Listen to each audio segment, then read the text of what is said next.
Good morning বন্ধুরা, সবাইকে সুপ্রভাত। সবাইকে সাফল্যের দিশা ইউটিউব চ্যানেলে স্বাগতম। আজকের 23শে জানুয়ারির কারেন্ট অ্যাফেয়ার্স নিয়ে আলোচনা করব। তোমরা প্রথম থেকে শেষ পর্যন্ত ক্লাসটা করো এবং ক্লাসটা ভালো লাগলে অবশ্যই চ্যানেলটিকে সাবস্ক্রাইব করে নিও এবং লাইক করে দিও এবং বন্ধুদের মধ্যেও শেয়ার করে দিও। তাহলে তারা সাম্প্রতিক ঘটনা সম্পর্কে যেরকম জানতে পারবে, সেরকম আপকামিং কম্পিটিটিভ এক্সামগুলোতে আশা করি কারেন্ট অ্যাফেয়ার্স নিয়ে আর কোনো সমস্যা হবে না। তাহলে শুরু করা যাক আজকের কারেন্ট অ্যাফেয়ার্সের ক্লাস। আজকের ক্লাসের ফার্স্ট কারেন্ট অ্যাফেয়ার্স হলো এশিয়ার বৃহত্তম এভিয়েশন এক্সপো উইংস ইন্ডিয়া 2024 কোথায় আয়োজিত হচ্ছে? এর উত্তর হবে হায়দ্রাবাদে। এই হায়দ্রাবাদে এশিয়ার বৃহত্তম এভিয়েশন এক্সপো উইংস ইন্ডিয়া 2024 আয়োজন হচ্ছে। এই সম্পর্কে জেনে নেব। কেন্দ্রীয় বেসামরিক বিমান পরিবহন মন্ত্রী জ্যোতিরাদিত্য এম সিন্ধিয়া হায়দ্রাবাদের বেগমপেট বিমানবন্দরে এশিয়ার বৃহত্তম বিমান প্রদর্শনী উইংস ইন্ডিয়া 2024 এর উদ্বোধন করেছেন। 106টি দেশের 1,500 প্রতিনিধি এবং 5,000 ব্যবসায়িক দর্শনার্থী যারা মহাকাশ প্রকৌশলী, এয়ারলাইন্স এবং বিমানবন্দর সংস্থার সাথে যুক্ত এই ইভেন্টে অংশগ্রহণ করেছেন। নেক্সট, ভারতের প্রথম কেন্দ্রীয় অর্থ সাহায্যে গরু অভয়ারণ্য তৈরি করা হচ্ছে কোথায়? এর উত্তর হবে উত্তরপ্রদেশে। এই উত্তরপ্রদেশে সম্প্রতি ভারতের প্রথম কেন্দ্রীয় অর্থ সাহায্যে গরু অভয়ারণ্য তৈরি করা হচ্ছে। এই সম্পর্কে জেনে নেব। ভারতের প্রথম কেন্দ্রীয় অর্থ সাহায্যে গরু অভয়ারণ্য তৈরি করা হচ্ছে উত্তরপ্রদেশে মুজাফফরনগরে। এই উত্তরপ্রদেশে পশুপালন ও দুগ্ধায়ন বিভাগের মন্ত্রী সঞ্জীব বালিয়ান বলেছেন, 50 একর জায়গা জুড়ে নির্মিত অভয়ারণ্যটি এই উত্তরপ্রদেশ জেলায় বিপদগামী গবাদি পশুদের থাকার জন্য প্রস্তুত করা হচ্ছে। নেক্সট, ভারতের কোন রাজ্যে ওয়ার্ল্ড ইকোনমিক ফোরাম স্বাস্থ্য পরিচর্যা ও জীবনবিজ্ঞানের ওপর ভিত্তি করে একটি কেন্দ্র স্থাপন করবে?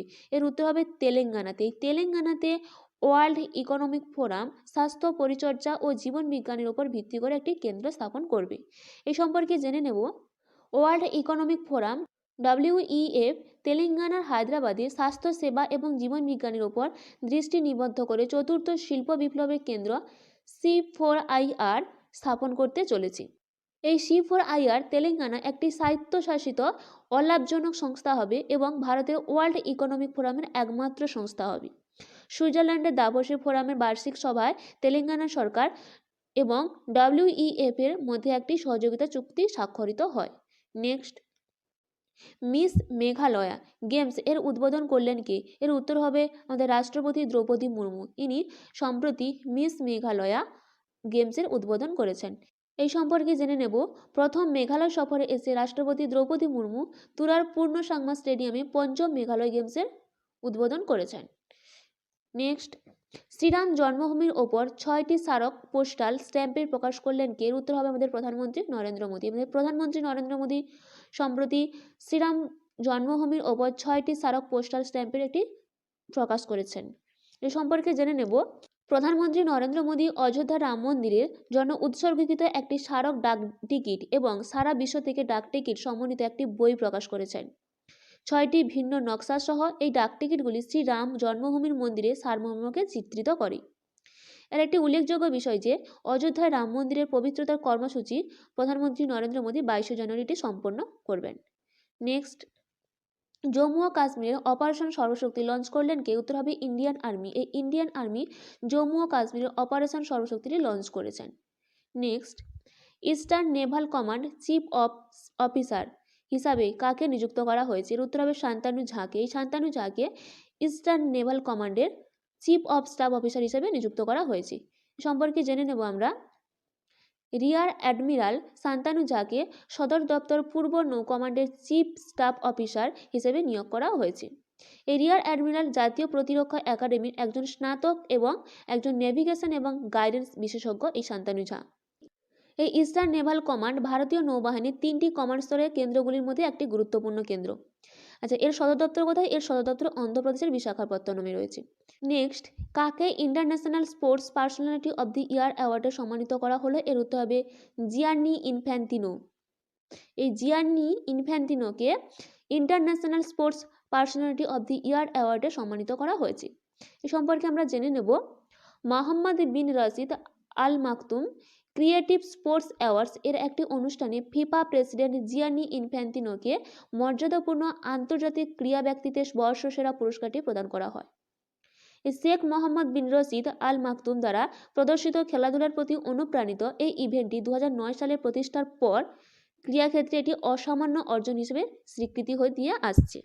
নেক্সট, কোন ব্যাটসম্যান আন্তর্জাতিক টি-20তে সবচেয়ে বেশি সেঞ্চুরি করার রেকর্ড করেছেন? এর উত্তর হবে রোহিত শর্মা। এই রোহিত শর্মা সম্প্রতি আন্তর্জাতিক টি-20তে সবচেয়ে বেশি সেঞ্চুরি করার রেকর্ড করেছেন। এই সম্পর্কে আমরা জেনে নেব। আন্তর্জাতিক টি-20তে পঞ্চম সেঞ্চুরি করলেন ভারতীয় অধিনায়ক রোহিত শর্মা। এর সাথে তিনি আন্তর্জাতিক টি-20তে সবচেয়ে বেশি সেঞ্চুরি করা ব্যাটসম্যানও হয়েছেন। বেঙ্গালুরুর এম চিন্নাস্বামী স্টেডিয়ামে আফগানিস্তানের বিরুদ্ধে তৃতীয় ও শেষ টি-20 ম্যাচে এই সেঞ্চুরি করেন রোহিত শর্মা। এই রোহিত শর্মা 69 বলে 121 রানে একটি সেঞ্চুরি ইনিংস খেলেন এবং যাতে তিনি 11টি 4 এবং 8টি ছক্কা মেরেছিলেন। এই বিষয়ে তিনি সূর্যকুমার যাদব এবং গ্লেন ম্যাক্সওয়েলকেও পিছনে ফেলেছেন। নেক্সট, এবং আজকের ক্লাসের লাস্ট কারেন্ট অ্যাফেয়ার্স, দ্বিপাক্ষিক সিরিজের জন্য আইসিসি কর্তৃক নিযুক্ত প্রথম নিরপেক্ষ মহিলা আম্পায়ার কে হবেন? এর উত্তর হবে সু রেডফার্ন। এই সু রেডফার্ন দ্বিপাক্ষিক সিরিজের জন্য আইসিসি কর্তৃক নিযুক্ত প্রথম নিরপেক্ষ মহিলা আম্পায়ার হবেন। এই সম্পর্কে আমরা জেনে নেব। আন্তর্জাতিক ক্রিকেট কাউন্সিল আইসিসি দ্বিপাক্ষিক সিরিজের জন্য প্রথম মহিলা নিরপেক্ষ আম্পায়ার হিসেবে সু রেডফার্নকে নির্বাচিত করেছে। অস্ট্রেলিয়া এবং দক্ষিণ আফ্রিকার মধ্যে আসন্ন আইসিসি মহিলা চ্যাম্পিয়নশিপ এবং 201টি ম্যাচের জন্য তাকে নির্বাচিত করা হয়েছে এবং এই সু রেডফার্ন ইংল্যান্ডের হয়ে খেলেছেন এবং কয়েকটি বিশ্বকাপে দায়িত্ব পালনের অভিজ্ঞতা রয়েছে। এই ছিল আজকের দিনে 10টি গুরুত্বপূর্ণ কারেন্ট অ্যাফেয়ার্স। এরকম গুরুত্বপূর্ণ 10টি কারেন্ট অ্যাফেয়ার্স পেতে অবশ্যই সাফল্যের দিশা ইউটিউব চ্যানেলটিকে সাবস্ক্রাইব করে নিও। আজকের ক্লাসটা এই পর্যন্ত।